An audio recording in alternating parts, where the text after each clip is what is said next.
Leaving that place, Jesus withdrew to the region of Tyre and Sidon. A Canaanite woman from that vicinity came to him, crying out, "Lord, Son of David, have mercy on me. My daughter is a demon-possessed and suffering terribly." Jesus did not answer a word, so his disciples came to him and urged him, "Send her away, for she keeps crying out after us." He answered, "I was sent only to the lost sheep of Israel." The women came and knelt before him. "Lord, help me," she said. He replied, "It's not right to take the children's bread and toss it to the dogs."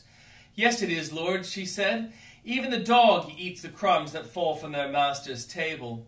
Then Jesus said to her, "Woman, you have great faith. Your request is granted." And her daughter was healed at that moment. Jesus left there and went along the Sea of Galilee.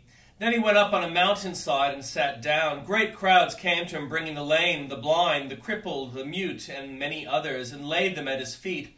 And he healed them. The people were amazed when they saw the mute speaking, the crippled made well, the lame walking, and the blind seeing, and they praised the God of Israel. Jesus called his disciples to him and said, "I have compassion for these people. They have already been with me 3 days and have nothing to eat. I do not want to send them away hungry, or they may collapse on the way."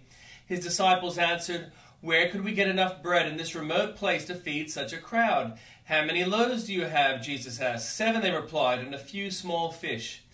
He took the crowd to sit down on the ground. Then he took 7 loaves and the fish, and when he had given thanks, he broke them and gave them to the disciples, and they in turn to the people.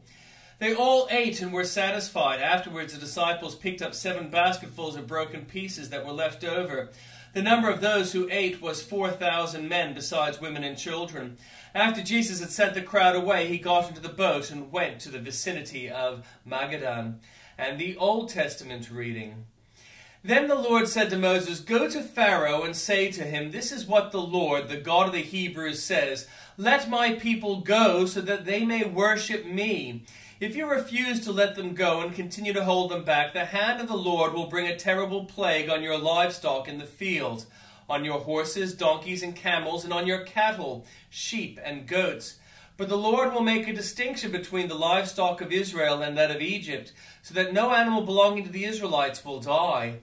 The Lord set a time and said, 'Tomorrow the Lord will do this in the land.' And the next day the Lord did it, and the livestock of the Egyptians died, but not one animal belonging to the Israelites died. Pharaoh investigated and found that not even one of the animals of the Israelites had died, yet his heart was unyielding, and he would not let the people go.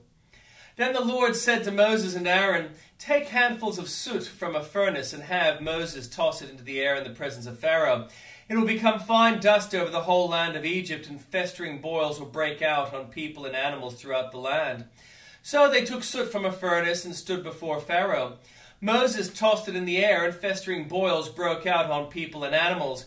The magicians could not stand before Moses because of the boils that were on them and on the Egyptians.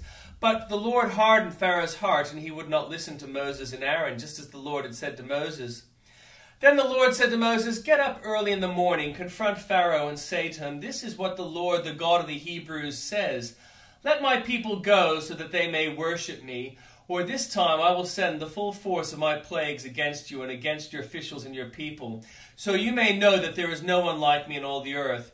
For now I could have outstretched my hand and struck you and your people with a plague that would have wiped you off the earth.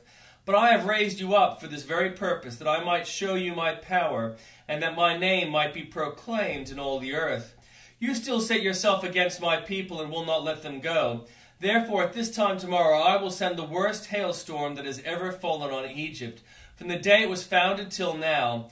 Give an order now to bring your livestock and everything you have in the field to a place of shelter, because the hail will fall on every person and animal that has not been brought in and is still out in the fields, and they will die." Those officials of Pharaoh who feared word of the Lord hurried to bring their slaves and their livestock inside, but those who ignored the word of the Lord left their slaves and livestock in the field.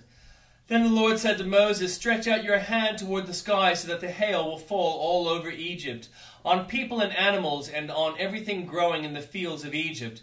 When Moses stretched out his staff towards the sky, the Lord sent thunder and hail, and lightning flashed down to the ground. So the Lord rained hail on the land of Egypt. Hail fell and lightning flashed back and forth. It was the worst storm in all the land of Egypt since it had become a nation. Throughout Egypt, hail struck everything in the fields, both people and animals. It beat down everything growing in the fields and stripped every tree. The only place it did not hail was the land of Goshen, where the Israelites were. Then Pharaoh summoned Moses and Aaron. "This time I have sinned," he said to them. "The Lord is in the right, and I and my people are in the wrong. Pray to the Lord, for we have enough thunder and hail. I will let you go. You don't have to stay any longer." Moses replied, "When I have gone out of the city, I will spread out my hands in prayer to the Lord. The thunder will stop, and there will be no more hail, so you may know that the earth is the Lord's. But I know that you and your officials still do not fear the Lord God." The flax and barley were destroyed, since the barley had headed and flax was in bloom. The wheat and spelt, however, were not destroyed because they ripened later. Then Moses left Pharaoh and went out of the city. He spread out his hands towards the Lord. The thunder and hail stopped, and rain no longer poured down on the land. When Pharaoh saw that the rain and hail and thunder had stopped, he sinned again. He and his officials hardened their hearts, so Pharaoh's heart was hard, and he would not let the Israelites go, just as the Lord had said through Moses. When the Lord said to Moses, "Go to Pharaoh, for I have hardened his heart and the hearts of his officials, so that I may perform these signs of mine among them, that you may tell your children and grandchildren how I dealt harshly with the Egyptians and how I performed my signs among them, and that you may know that I am the Lord." So Moses and Aaron went to Pharaoh and said to him, "This is what the Lord, the God of the Hebrews, says. How long will you refuse to humble yourself before me? Let my people go so that they may worship me. If you refuse to let them go, I will bring locusts into your country tomorrow. They will cover the face of the ground so that it cannot be seen. They will devour what little you have left after the hail, including every tree that is growing in your fields. They will fill your houses and those of all your officials and all the Egyptians, something neither your parents nor the ancestors have ever seen from the day they settled in this land till now." Then Moses turned and left Pharaoh. Pharaoh's officials said to him, "How long will this man be a snare to us? Let the people go so that they may worship the Lord their God. Do you not yet realize that Egypt is ruined?" Then Moses and Aaron were brought back to Pharaoh. "Go worship the Lord your God," he said, "but tell me who will be going." Moses answered, "We will go with our young and our old, with our sons and our daughters, and with our flocks and herds, because we are to celebrate a festival to the Lord." Pharaoh said, "The Lord be with you. If I let you go along with your women and children, clearly you are bent on evil. No, have only the men go and worship the Lord, since that's what you've been asking for." Then Moses and Aaron were driven out of Pharaoh's presence. And the Lord said to Moses, "Stretch out your hand over Egypt so that the locusts swarm over the land and devour everything growing in the fields, everything left by the hail." So Moses stretched out his staff over Egypt, and by the Lord made an east wind blow across the land all that day and all that night. By morning the wind had brought the locusts. They invaded all Egypt and settled down in every area of the country in great numbers. Never before had there been such a plague of locusts, nor will there ever be again.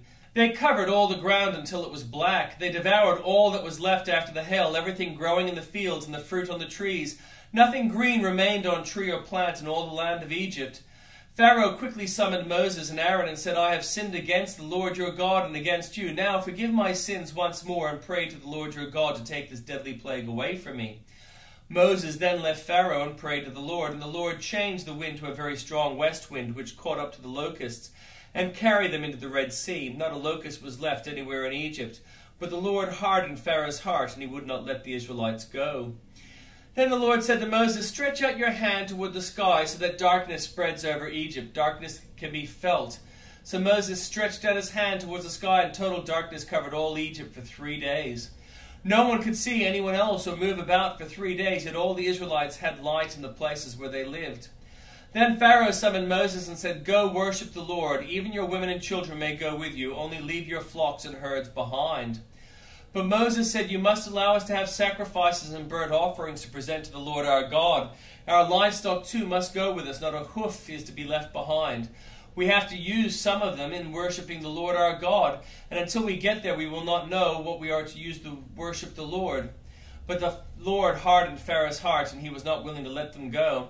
Pharaoh said to Moses, "Get out of my sight. Make sure you do not appear before me again. The day you see my face, you will die." "Just as you say," Moses replied, "I will never appear before you again." Now the Lord had said to Moses, "I will bring one more plague on Pharaoh and on Egypt. After that he will let you go from here. And when he does, he will drive you out completely.